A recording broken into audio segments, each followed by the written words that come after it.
So this is that detour route that Connie and others were put on, and it looked pretty promising at the beginning. You can actually see DIA in the distance, so they were definitely heading the right direction. But then they hit this patch of road where the pavement literally ends, the dirt begins, and that's where the problems started.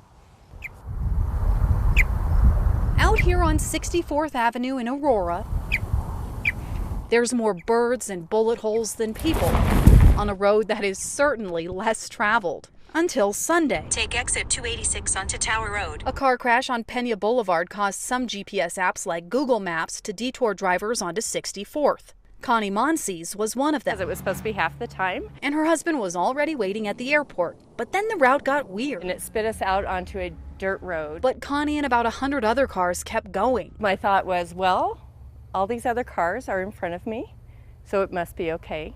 So I just continued.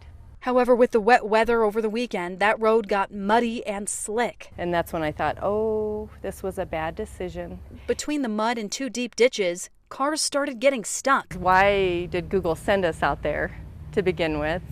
It just didn't make any sense. There was no turning back once you were there. Connie, by the way, is related to our traffic expert, Jason Luber. No, look, my wife gets stuck in traffic jams too. He says this reliance on technology to get around town can cause headaches. It's a failure of people not knowing how to read a map.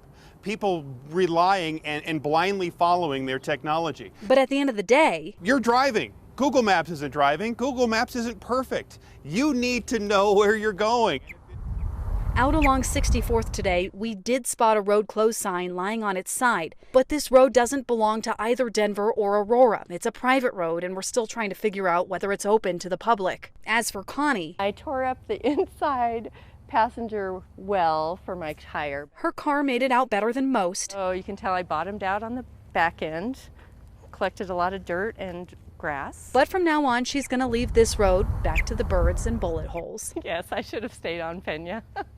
Megan Lopez, Denver 7.